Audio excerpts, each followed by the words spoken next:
Oke, sekarang kita punya larutan garam X3Y2. Nah, ini kalau bingung X3Y2 itu pasti asalnya dari X dan Y kan ya. Nah, ingat gak sih dulu lagi kelas 10 kita pernah menyusun rumus molekul dari ion-ion yang udah ada muatannya. Itu kan kita mengalisilangkan muatan masing-masing ion ya. Jadi kalau X3Y2 berarti ini asalnya Y-nya yang muatannya 3-, X yang 2+ gitu ya. Nah, jadi kita di sini punya ion X2+ dan ion Y3-. Nah, indeks ini menyatakan jumlah ionnya, X-nya ada 3, Y-nya ada 2 gitu. Jadi garam X3Y2 ini terurai atau terlarut sebagian jadi ion X2+ sejumlah 3 ion dan ion Y3- sejumlah 2 ion. Nah, kalau kita mau menghitung tetapan kesetimbangan reaksi ini, berarti kita tinggal mengalihkan konsentrasi kation, di sini X2+ dipangkatkan koefisiennya dikali konsentrasi anionnya dipangkatkan koefisiennya juga. Jadi jawabannya yang B. Nomor 2. Hasil kali kelarutan jenuh PbOH2 pada keadaan tertentu itu adalah 1,08 kali 10⁻⁻10. PbOH2 kali ini 3 ion ya. Berarti KSP-nya itu adalah 4S⁻3. Nah, KSP-nya udah diketahui tuh. Saya jadikan bentuk 108 kali 10⁻⁻12. Jadi S-nya adalah 3 dikali 10⁻⁴ mol per liter. Kita kebetulan ditanyanya memang kelarutannya. Nomor 3. Pada suhu tertentu, KSP AlOH3 kali, hasil kali kelarutan, itu adalah 2,7 kali 10⁻⁻11. Kita ditanya massa AlOH3 kali yang dapat larut dalam 200 ml larutannya. Nah, AlOH3 kali ini 4 ion. Hubungan S dan KSP-nya itu adalah 27S⁴. Kalau lupa uraikan dulu aja ya. Jadi nanti 1 ion Al sama 3 ion OH-. Nah, KSP-nya bentuknya saya jadikan 27 dikali 10⁻⁻12 supaya kita bisa dengan mudah menghitung S-nya. Nah, sekarang kita ditanya berapa masanya nih. Ingat, kelarutan itu adalah jumlah mol zat terlarut yang bisa larut pada keadaan jenuh pada setiap 1 liter larutannya. Nah, jadi kita masukkan ke persamaan S-nya 1 kali 10⁻⁻3, MR-nya MrAlOH3 kali. Kita hitung dulu, ArAl 27. O-nya ada 3 kali 16, 48, tambah H-nya ada 3. 78 deh. Volumenya 200. Ini tetap dibiarkan dalam satuan mililiter karena nggak apa-apa, nanti masanya berarti dalam satuan miligram aja. Nah, ini setelah dikalikan berarti jadi 78 kali 2 kan berarti 156 ya. 156 kali 10⁻⁻3 jadi 15,6.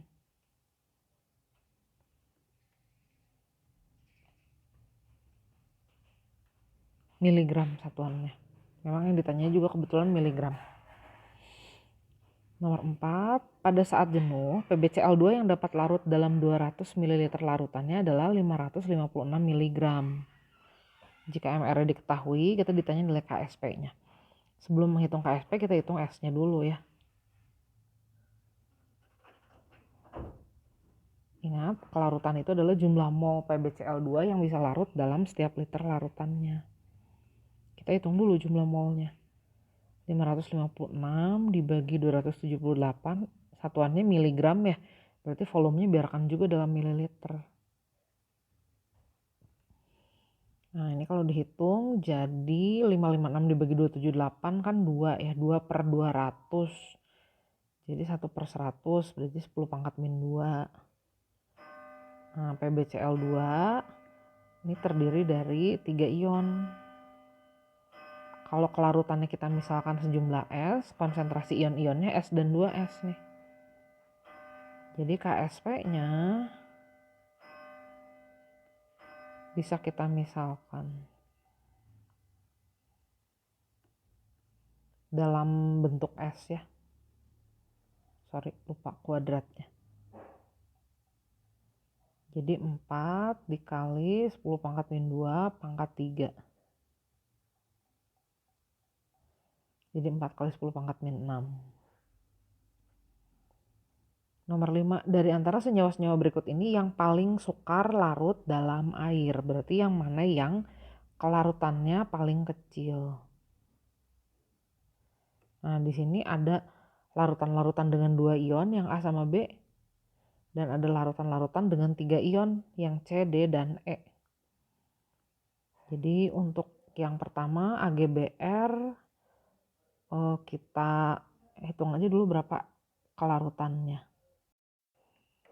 Oke, yang pertama kita punya AgBr KSP-nya 1 kali 10 pangkat min 10.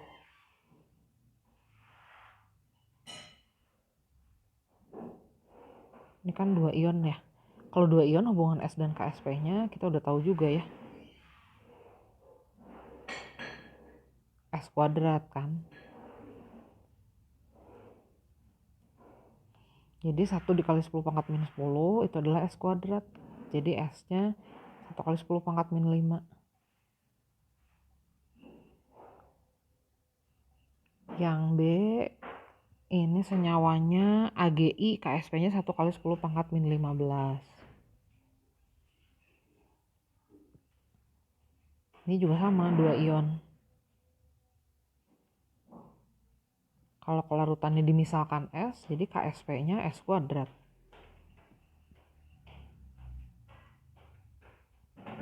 Nah, jadi S-nya berapa? Akarakan aja. Paling gampang segitu ya. Kita nggak usah dapat angka detailnya nggak apa-apa, karena hanya akan dibandingkan aja mana yang paling kecil ini. Yang ketiga Ag2CrO4, KSP-nya 1 kali 10 pangkat min 9.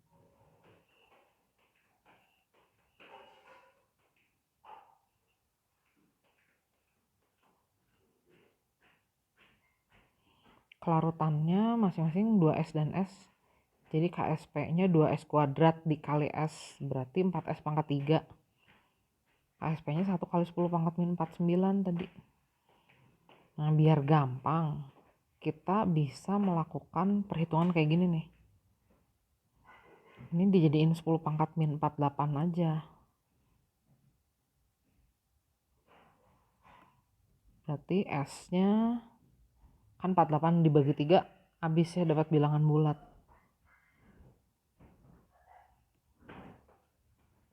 Gitu, gak apa-apa, gak usah dihitung sampai habis juga, gak apa-apa. Oke, sekarang yang D dan yang E. Yang D itu Ag2SO4. Yang E Ag2CO3. KSP-nya masing-masing 1 kali 10 pangkat min 12 dan min 11.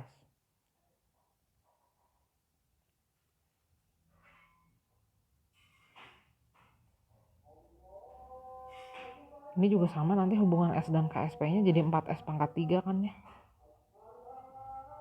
Karena 3 ion.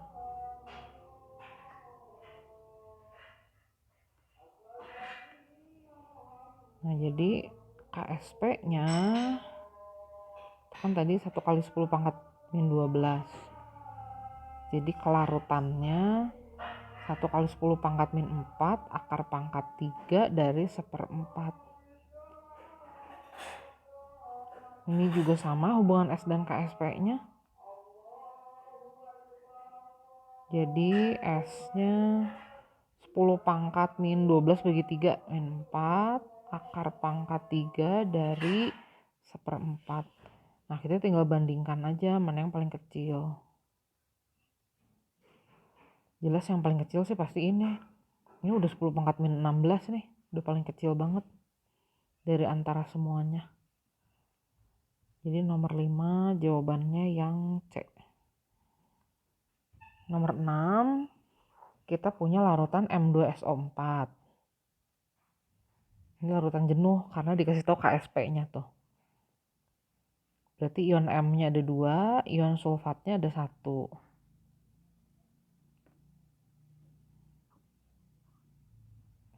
Kalau larut sebagian berarti kalau kita punya M molar M2SO4, ion-ionnya itu jumlahnya 2S dan S. Kita ditanya berapa konsentrasi ion M+. Nah, M+ ini konsentrasinya sama dengan 2S kalau kita misalkan di situ. Jadi idenya adalah kita hitung S-nya dulu, udah gitu kita kaliin 2 ntar supaya dapat berapa konsentrasi M+-nya. Nah, di sini karena 3 ion, KSP-nya itu 4S pangkat 3, konsentrasi M+ kuadrat kali SO4 pangkat 1. KSP-nya dijadikan 32 kali 10 pangkat min 12. Jadi kita dapat S-nya 2 dikali 10 pangkat min 4. Berarti konsentrasi M2+-nya 2 dikali 2 kali 10 pangkat min 4. Jadi 4 kali 10 pangkat min 4. Nomor 7. Suatu larutan mengandung ion Fe2+, Mn2+, Zn2+ masing-masing 0,01 molar. Berarti 0,01 mol per liter. Jadi anggap aja ini ada larutan nih. Larutannya semua volumenya sama 1 liter. Nah, di sini ada ion Fe2+, ada ion Mn2+, dan ada ion Zn2+. Masing-masing 0,01 mol gitu kan.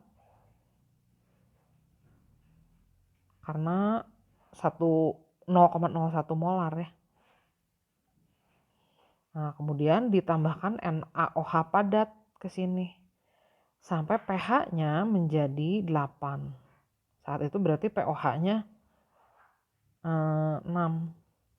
Berarti saat itu konsentrasi ion OH-nya 10 pangkat min 6 molar. Jadi di situ ada ion OH- sebanyak 10 pangkat min 6 mol. Volumenya 1 liter. Masih sama juga. Nah, sekarang kita akan mengecek mana yang mengendap. Yang diberitahu di sini ada KSP ZnOH 2 kali, KSP MnOH 2 kali, dan KSP FeOH 2 kali. Jadi kita harus ngecek dulu nih masing-masing hasil kali kelarutan ion-ionnya itu lebih besar atau lebih kecil daripada KSP. Nah, yang pertama untuk FeOH 2 kali dulu. Ini kalau terurai jadi ion Fe sama ion OH-. Hasil kali kelarutannya berarti konsentrasi Fe2+ dikali konsentrasi OH- dikuadratkan. Nah, Fe2+-nya itu tadi jumlahnya 0,01 mol. Volumenya 1 liter. Terus kan ditambahkan NaOH ke situ. Nah, ini itu dianggap tidak mengubah volume total, jadi tetap dianggap 1 liter. Ion OH- jumlahnya 10 pangkat min 6 mol. Nah, ini kalau dihitung QC-nya jadi 1 kali 10 pangkat min 14. Sementara KSP FeOH 2 kali, tadi dilihat di pilihan jawaban, 2,8 kali 10 pangkat min 16. Di sini QC-nya lebih besar dari KSP ya. Jadi mengendap.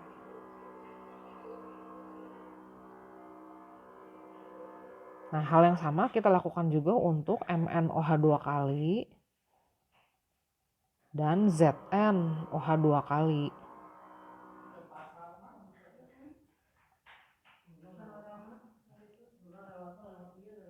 Nah, kita hitung sama-sama QC-nya. Karena konsentrasi kation-kationnya sama dan pH-nya juga katanya dibuatnya sama, pada saat itu pH-nya 8, jadi pasti QC-nya juga sama. Karena konsentrasi Mn2+-nya tadi sama tuh sama konsentrasi Fe2+. Sama juga dengan konsentrasi Zn2+-nya. Nah, jadi Mn2 plusnya 0,01 mol sama dalam satu larutan yang volumenya 1 liter. Ion OH minus 10 pangkat min 6 mol. Volume totalnya dianggap nggak berubah.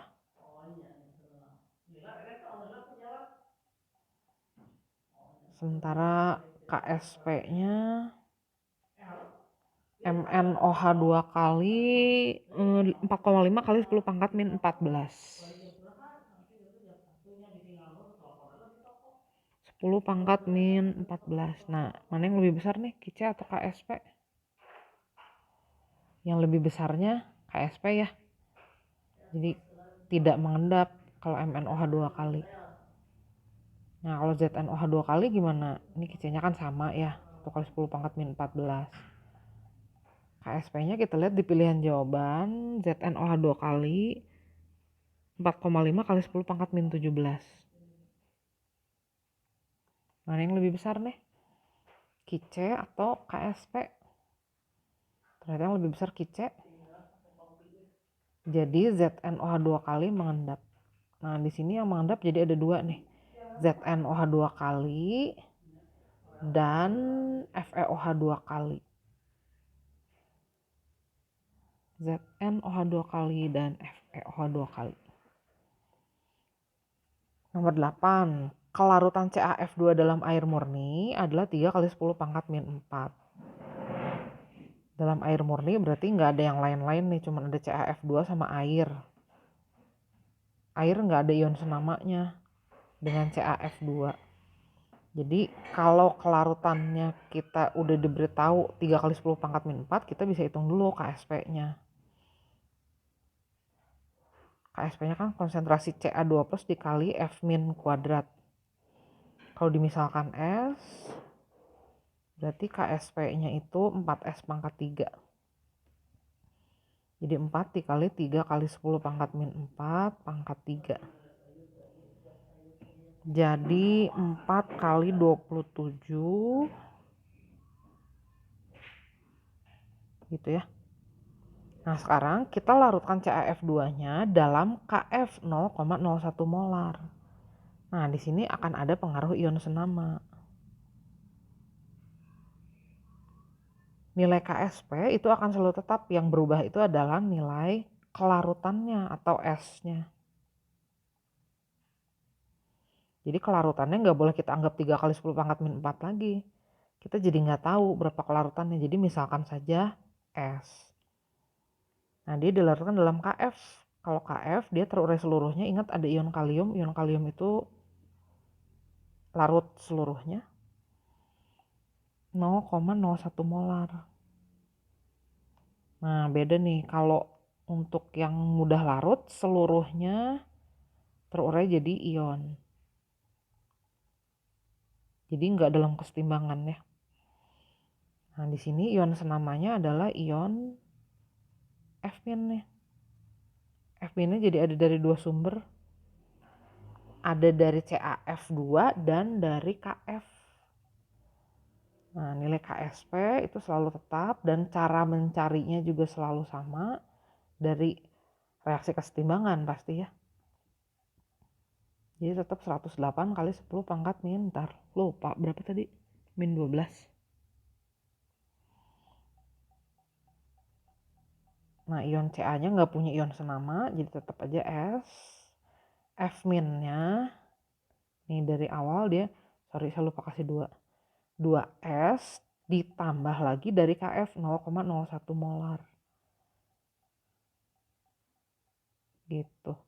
Nah, yang 2S ntar diabaikan karena 2S dibandingkan terhadap 0,01, 2S-nya kecil banget.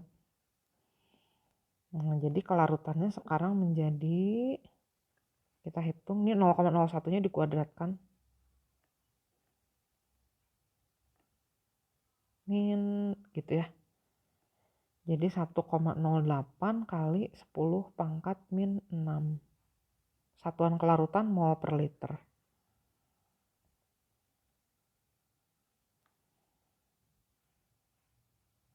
Nomor 9. Larutan MgCl2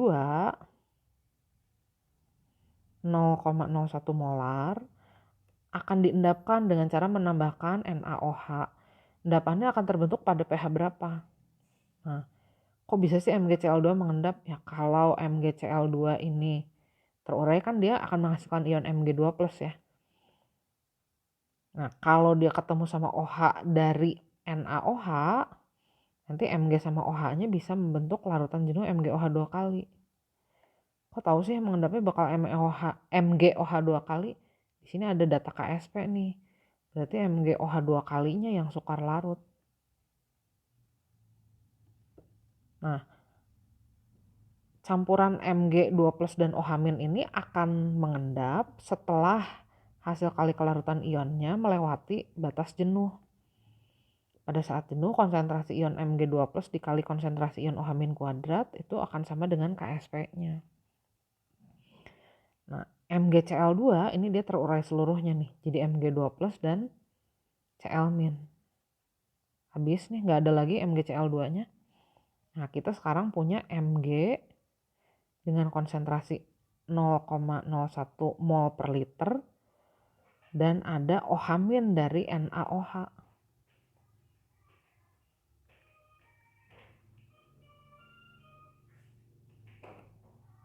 Nah, pada saat tepat jenuh berarti hasil kali konsentrasi Mg sama OH itu sama dengan KSP-nya. Konsentrasi Mg-nya 0,01 molar. Nah, OH-nya kita hitung. Dari situ kita dapat konsentrasi ion OH- pada saat dia tepat jenuh itu adalah 2 kali 10 pangkat min 5. Jadi pH-nya 9 ditambah log 2. Log 2 kan 0,3. Oke, nomor 10. Hasil kali kelarutan A3B2 adalah X. Hasil kali kelarutan itu berarti KSP-nya. Kita ditanya berapa konsentrasi ion A2+-nya. Nah, larutan jenuh A3B2 ini kalau terurai dia jadi A2+ sama B3- ya. B-nya jumlahnya 2, A-nya jumlahnya 3. Jadi konsentrasi ion-ionnya bisa kita misalkan dalam S. Nah, KSP-nya itu berarti kan konsentrasi A2+ dipangkatkan koefisien dikali konsentrasi B3- dipangkatkan koefisien. KSP-nya itu adalah X. Konsentrasi A2+-nya itu kita misalkan 3S. B3-nya 2S. Jadi X itu sama dengan 108 S pangkat 5. Nah, yang ditanya di soal adalah konsentrasi A2+-nya berapa. Nah, konsentrasi A2+ di sini adalah 3S. Jadi kita hitung dulu berarti berapa S-nya ya. S-nya berarti akar pangkat 5 dari X per 108. Nah, sekarang kita menghitung konsentrasi A2+. A2+-nya itu konsentrasinya 3S. Jadi kita tinggal kaliin 3 aja. 3 dikali kelarutannya. Nah, 3-nya ini kalau mau kita masukkan ke dalam akar pangkat 5, jadi kita ganti aja jadi 3 pangkat 5.